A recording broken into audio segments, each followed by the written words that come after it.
Selamat pagi teman-teman semua. Selamat pagi. Oke, terima kasih atas kehadiran teman-teman dalam segala pertemuan kita. Pada pagi hari ini, pada pertemuan juga pada hari ini, kita akan mendalami dan memahami realitas sosial dalam terang kitab suci. Metode yang akan kita gunakan pada hari ini yaitu metode Amos. Metode ini berfungsi untuk memecahkan masalah yang konkret, baik itu masalah yang terjadi di sekitar kita maupun masalah yang terjadi dalam diri kita. Contohnya masalah sosial, politik, ekonomi, budaya, dan lingkungan hidup. Berdasarkan nilai-nilai Alkitabiah, ada 4 langkah yang perlu kita perhatikan dan lakukan pada metode Amos ini. Langkah-langkah tersebut akan kita lihat sama-sama dalam seri pengalaman kita hari ini. Baik, sebelum kita mulai sharing pengalaman tentang iman kita, mari kita awali dengan doa. Dalam nama Bapa, Allah yang kekal dan kuasa, puji syukur atas kehadiran, atas perlindungan sepanjang hari-hari yang terlewat, sehingga pada pagi hari ini kami dapat berkumpul di tempat ini guna untuk melakukan dan mendalami seri kitab suci dengan metode Amos. Tuhan, semoga dalam seri kitab suci pada hari ini tentang pengalaman kami dapat kami jalani dengan demi Kristus Tuhan dan pengantara kami. Amin. Dalam Bapa, Putra, dan Roh Kudus. Baik, langkah pertama yang harus kita dalami yaitu melihat situasi hidup.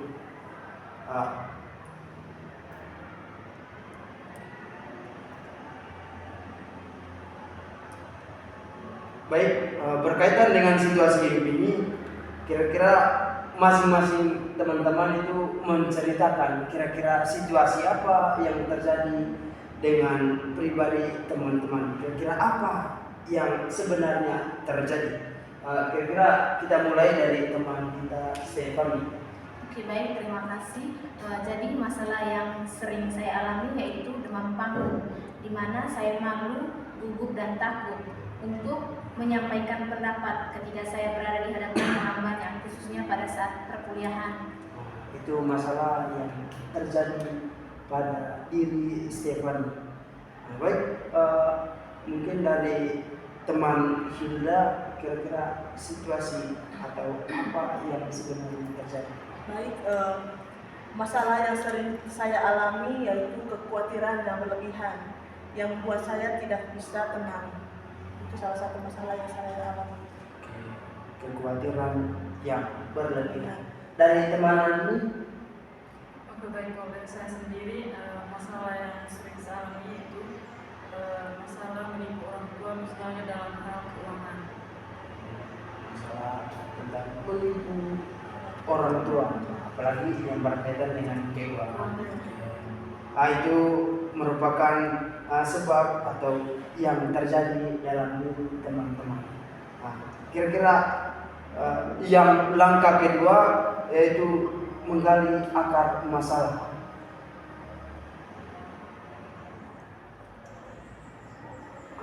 Kira-kira mengapa masalah itu bisa terjadi dalam diri teman-teman?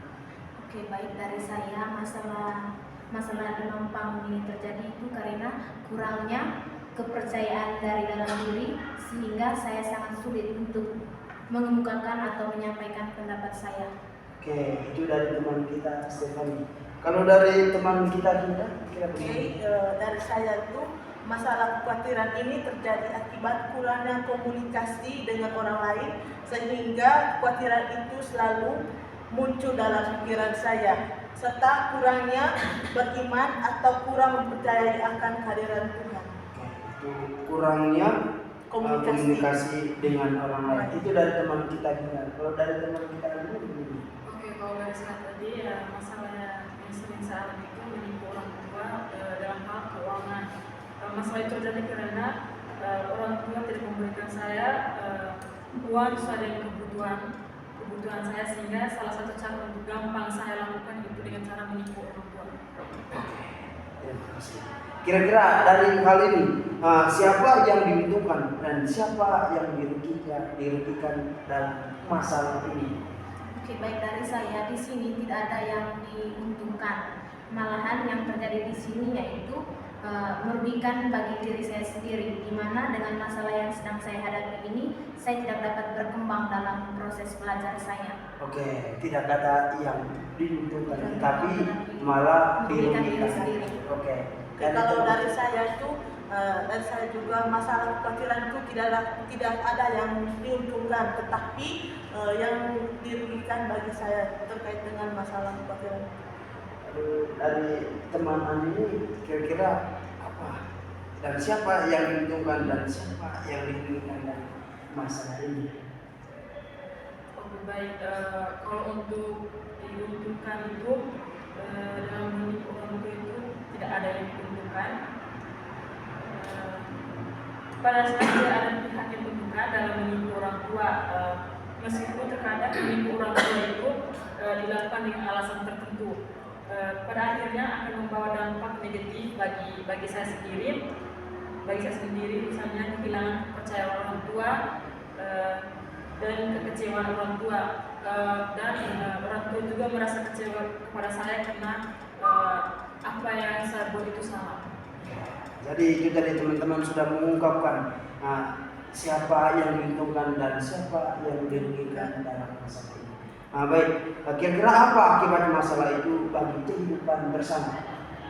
Oke, baik, jadi akibat dari masalah yang sedang saya hadapi sekarang ini yaitu saya sulit untuk mengemukakan pendapat saya dan tidak bisa berpikir secara kritis. Oke, bisa berpikir secara kritis. Kalau dari saya itu akibat yang saya rasakan itu di mana saya kesulitan untuk tidur, habis itu adanya gangguan saraf dan saya sering sakit kepala. Bahkan juga orang yang ada di sekitaran saya merasa bingung akibat saya sering meeting.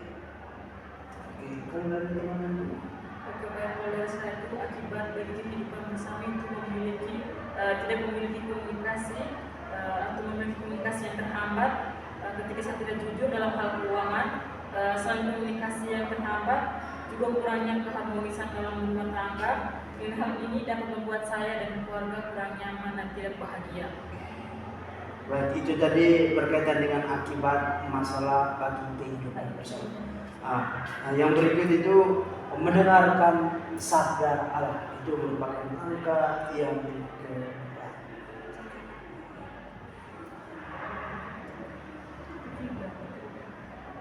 Baik, saya minta teman-teman itu melihat teks kitab suci yang cocok dengan masalah yang teman-teman alami tersebut. Oke, baik, dari saya itu memilih teks kitab suci sesuai dengan masalah yang sedang saya alami sekarang, yaitu dari 2 Timotius bab 1 ayat 7 yang berbunyi, sebab Allah memberikan kepada kita bukan roh ketakutan, melainkan roh yang membangkitkan kekuatan, kasih, dan ketertiban. Oke, itu dari teman kita Stefani. Kalau dari teman kita? Oke, dari saya di sini memilih Injil Lukas bab 12 ayat 22 sampai dengan 34 yang berjudul tentang hal kekhawatiran. Kekhawatiran.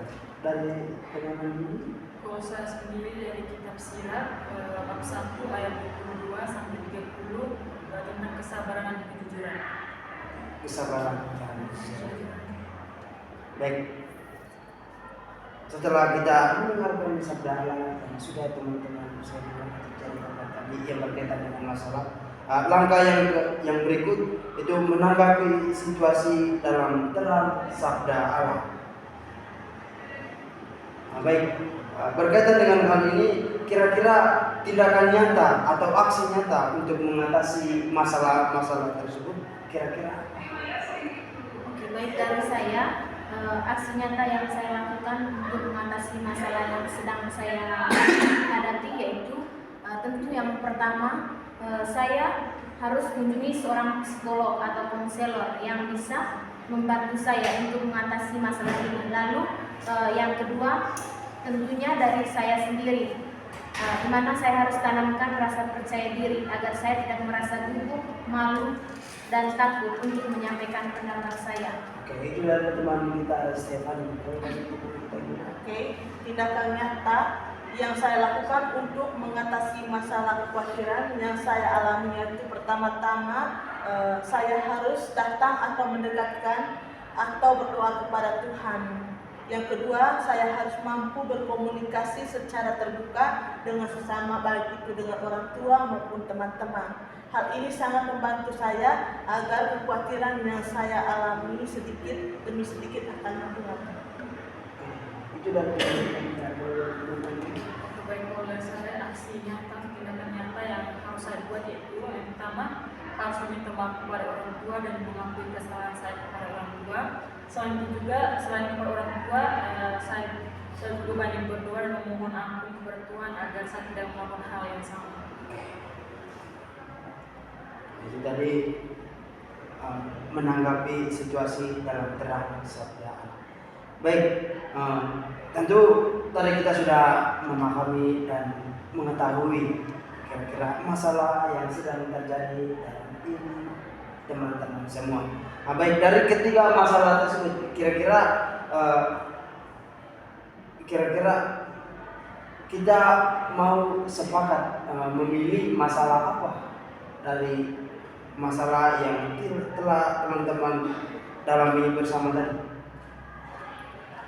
Oke, baik, kalau dari saya sendiri saya sepakat di masalahnya Kakak Fani itu demam panggung, karena melihat situasi sekarang ini banyak mahasiswa atau peserta ketika di atas panggung itu memiliki atau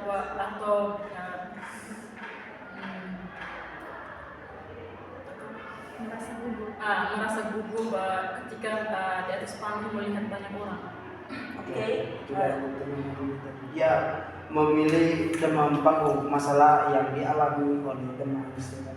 Kalau saya juga memilih masalah yang diangkat oleh saudari Fani tadi berkaitan dengan demam panggung, karena di sini saya juga sering mengalami masalah tersebut, di mana saya kalau ada presentasi atau berhadapan dengan orang lain itu saya selalu gugup atau demam panggung. Itu masalahnya itu, makanya saya memilih masalah ini sebagai salah satu perbincangan kita pada hari ini. Oke, demam panggung. Teman kita juga setuju. Ya, Kalau bukan, baik, berkaitan dengan masalah demam panggung ini, di sini tidak ada yang diuntungkan, melainkan merugikan bagi diri sendiri. Di mana dengan masalah yang sedang dihadapi ini tidak dapat berkembang dalam proses belajar. Jadi kalau demam panggung berarti sangat merugikan bagi diri kita sendiri. Tidak ada hal yang menguntungkan bagi kita. Namun akibat dari masalah yang sedang kita alami ini atau teman Fani alami tadi,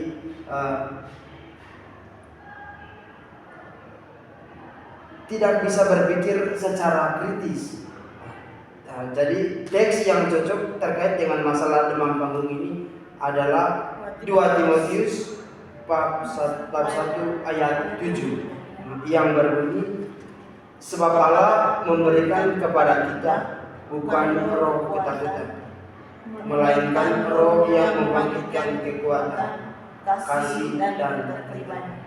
Jadi aksi konkret yang kami sepakati secara bersama-sama yaitu kami memilih demam panggung.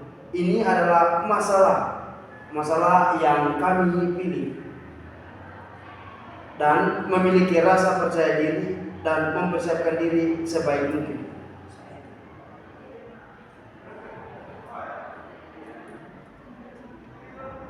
Baik, teman-teman semua, mungkin sekian saja berkaitan dengan pendalaman kita berkaitan dengan metode Amos untuk pagi hari ini.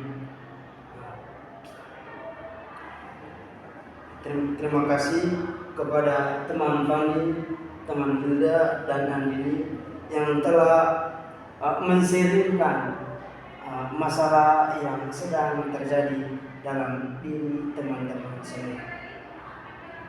Baik, kita tutup dengan doa. Dalam nama Bapa,